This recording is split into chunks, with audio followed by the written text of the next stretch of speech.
You know, one thing, if I'm elected, I would like to present one of my first pieces of legislation is to not allow public schools to police themselves any longer. They are able to self-police, self-investigate, and file their own police reports. So any kind of criminal activity, from the embezzlement of our hard-earned tax dollars to adults who take advantage of their position of power and authority and prey on minor children, we don't hear about it unless somebody else gets a hold of it first.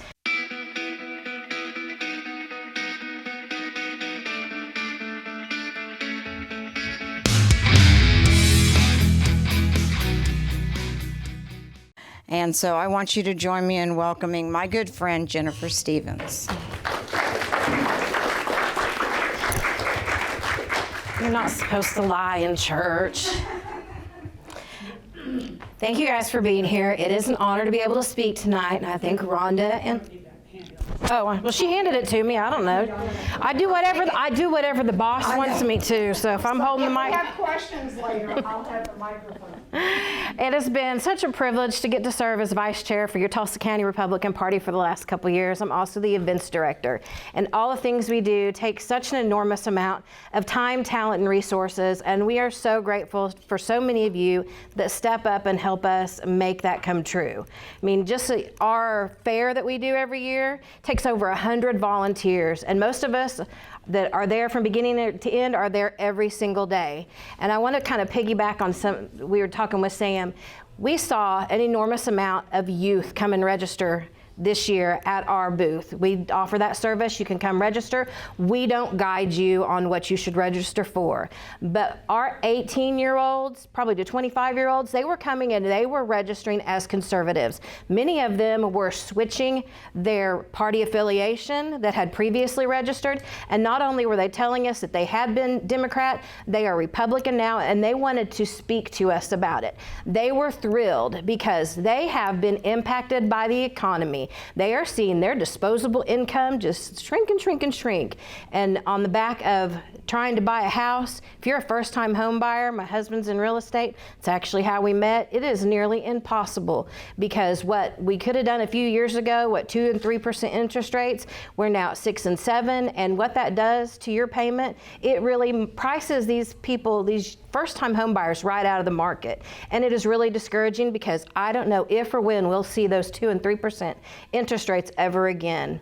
And so it's a big deal to these kids, and we were thrilled that they wanted to speak to us about why they were becoming Republicans. And I skipped first hour the day I turned 18 so I could go register to vote.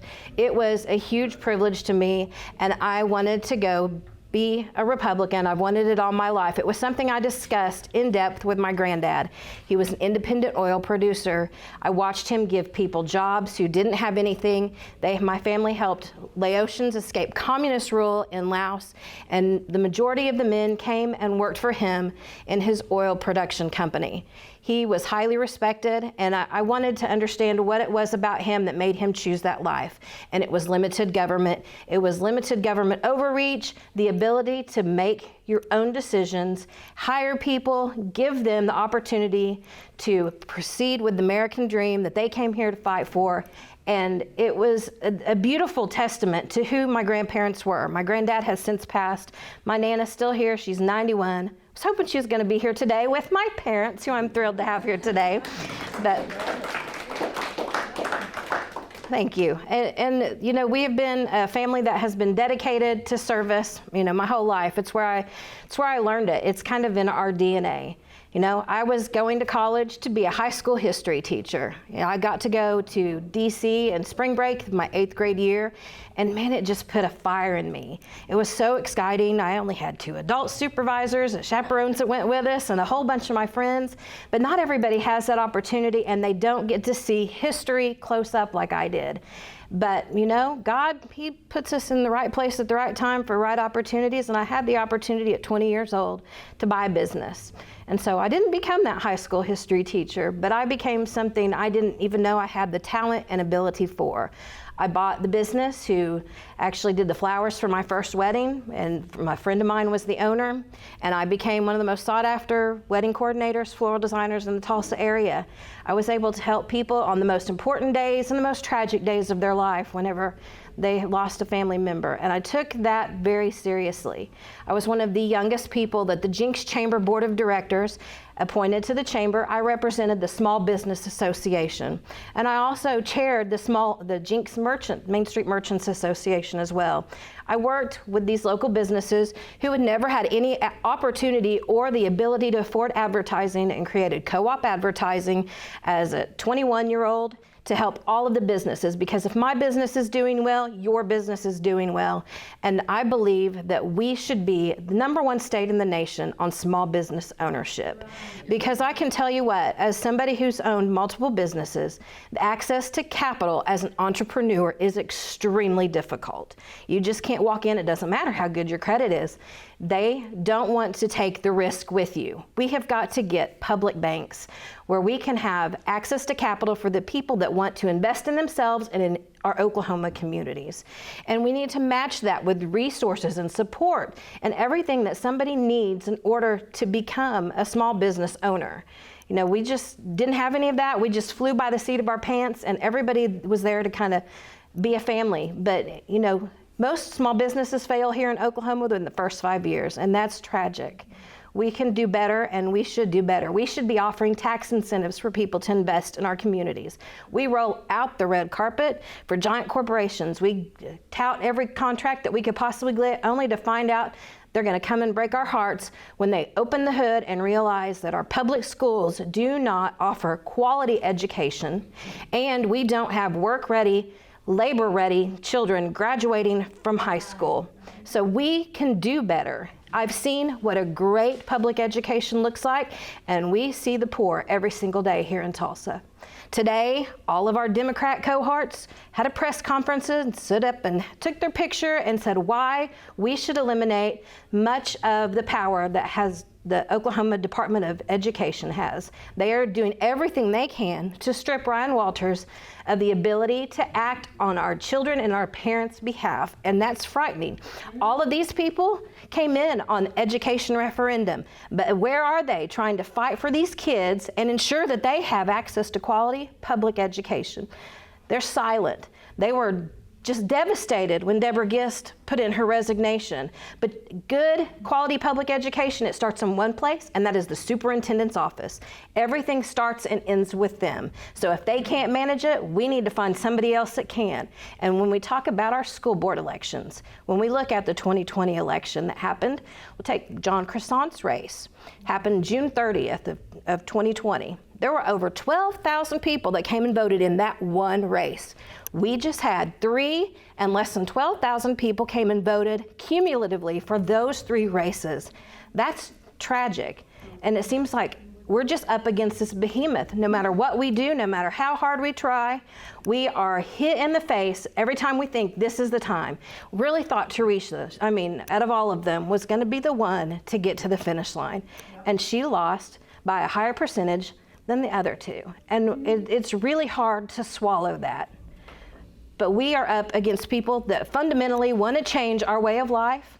They want to take parental rights out of the picture altogether.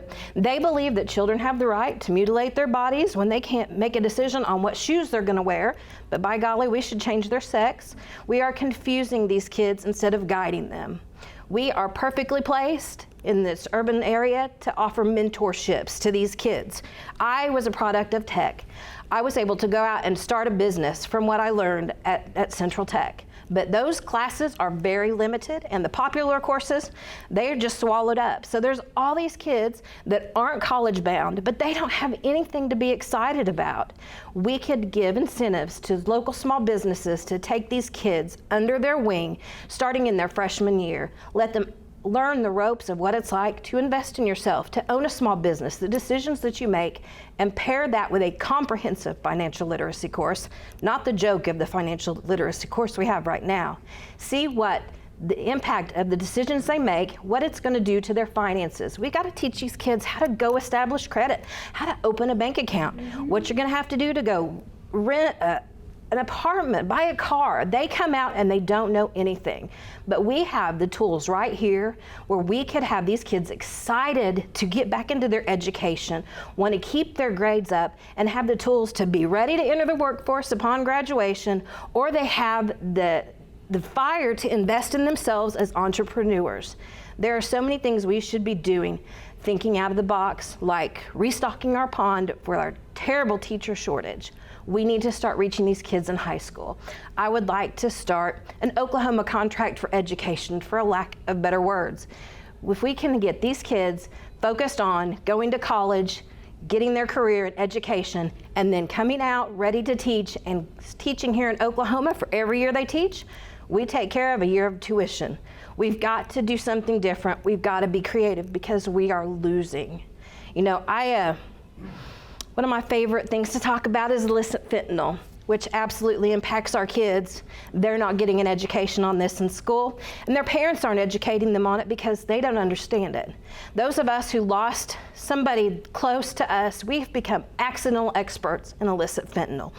In 2023, over 44,000 pounds of illicit fentanyl came in at our southwest border crossing. That was where 99% of that fentanyl comes in. It doesn't come in anywhere else. It's at that southwest border. 44% of the rest of the drugs that have been seized come in there as well, but they're also coming in at all the rest of the round of our world. We cannot afford to keep losing kids and loved ones. It's the #1 killer of 18 to 45-year-olds. But it's not about addiction. These kids think they're invincible. I'm gonna go to a party. There's gonna be pills. I'm gonna take one. It'll all be fine. And then they're gone. We've got to reach them and let them know what they're up against. We've got to put the resources into this. I've been working with, my husband has been working with stakeholders across the state for the last 2 years to develop and craft comprehensive illicit fentanyl coverage, because we have got to start protecting our own. Our founders had the foresight to put the power in the states to keep the federal government out of our state, but only works if we have leadership that is willing to fight for us. And right now, we see a lot of people that like to bluster. They like to go back on their word. They'll look you in the eye, and we're going to hear that school board bill. Let's just wait a little longer. I promise, I voted for it last year, but they already knew when they voted for that last year that they weren't going to have to put up or shut up again this year, and that's a problem. We have got to stop this grandstanding. We have, 2,100 bills that were presented this session. That is the lowest we've had since 2018. Why on earth do we need that many bills every single session? Because we have people that like to grandstand. We really needed Bigfoot hunting license. We need Oklahoma Poetry Month. These bills don't do anything to help our citizens, and it's time we start repealing garbage that's on our books and making sure that what we do is actually going to impact and help our citizens. One thing, if I'm elected, I would like to present one of my first pieces of legislation is to not allow public schools to police themselves any longer. They are able to self-police, self-investigate, and file their own police reports. So any kind of criminal activity, from the embezzlement of our hard-earned tax dollars to adults who take advantage of their position of power and authority and prey on minor children, we don't hear about it unless somebody else gets a hold of it first. They file police reports, they'll bring families in, talk to you about what kind of egregious things have happened to their child, and then you'll never see the light of day. We pay for the schools. That's funded on our backs, and we cannot allow these people to protect and shield us from criminal activity any longer. We are talking about hundreds of thousands of dollars now that have gone out of a foundation into bonuses for almost everybody who had six-figure incomes. Why did they need these bonuses? I bet nobody can actually tell you why or justify it to you, but did those teachers who do all the hard work or on the front lines every day dealing with the students, they didn't get a bonus. $5,000 to $35,000 bonuses to people who make six figures. 5 people in that list of people who got bonuses make $99,000. It is ridiculous. We have got to stand up and demand that our people do better and they are protecting us. Because right now, they are cowering down to the bureaucracy of the school board, of the union. They don't care because they'll tell us they're not hearing from us. And I don't know what else we can do. We put out calls all the time. We go advocate at the Capitol, and we are begging for people to speak up and call your representatives. And they're saying they're not hearing from us. So I don't know if it's our people who's being dishonest or if it's them. I have a feeling it's them, but we have got to ensure that we cover each other and say, hey, I did this. Here's my copy. Here's who I spoke with. We've got to get better at making sure everybody knows what's happening here, because there are dark forces that are working against us. And they say they're part of our party, but we can see what that's doing, and they're not. They don't have good intentions. They don't want to talk about issues.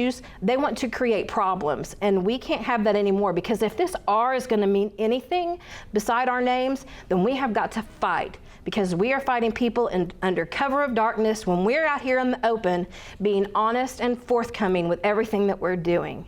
And I don't know. Like David said, we can't stand here and take any more of this, because they're destroying our party. And I personally have a big problem with that. We've all worked way too hard and way too long to get here, to have somebody come in that hasn't been doing anything, doesn't help anybody, and tear us apart from the inside out. It's just not right.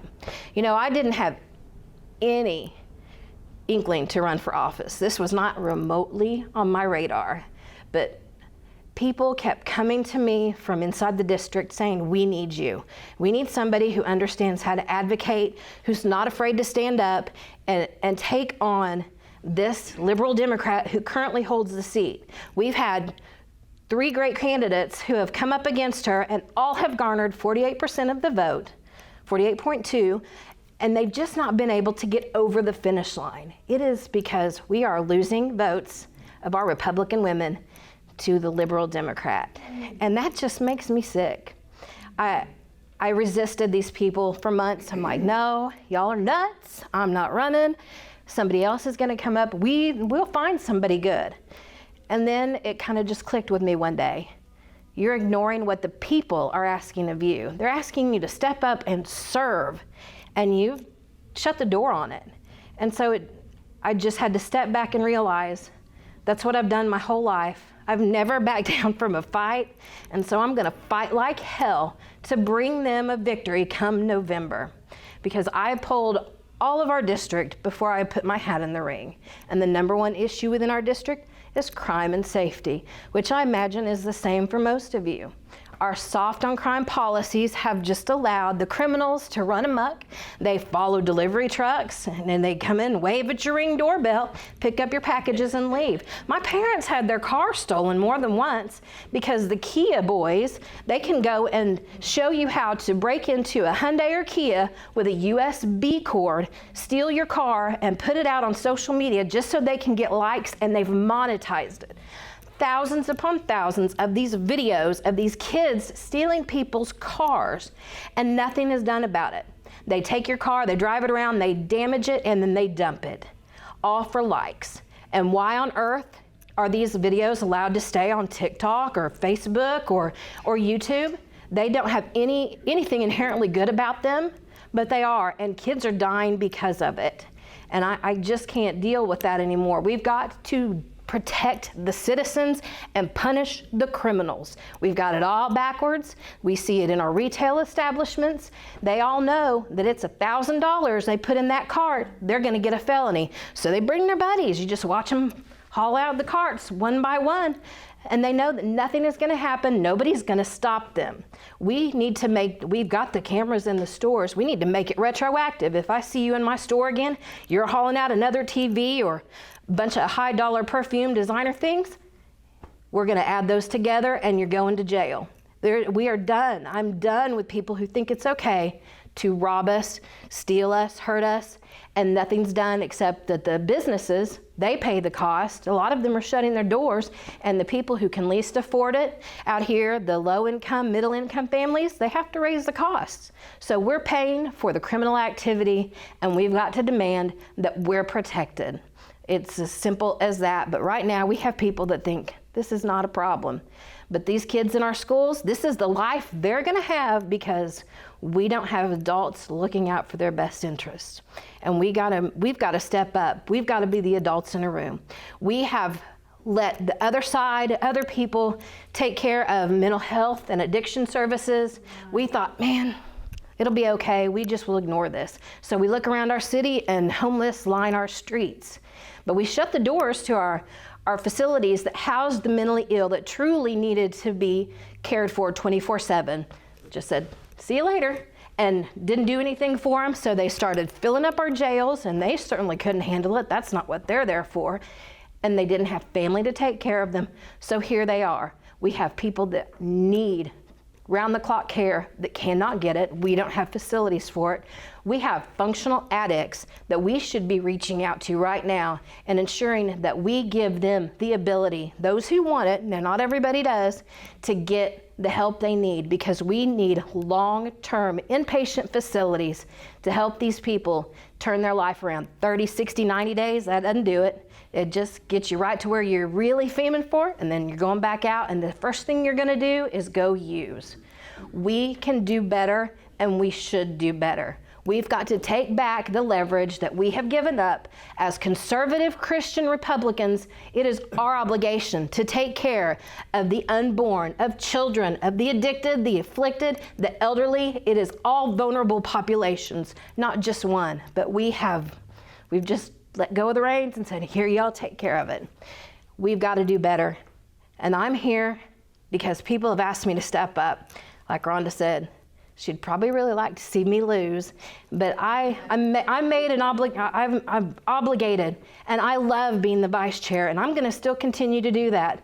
And it's obviously going to cut into my campaign time, but you know what? These people have asked me to step up and serve, and I can't think of a more honorable, higher calling to help the people when they're asking for it.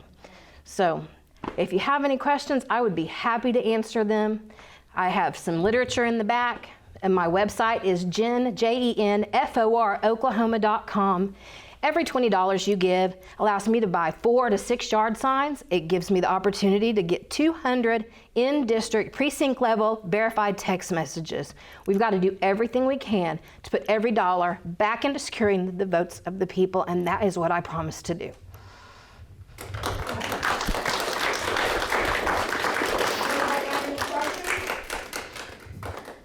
Where do you stand on moving school board elections?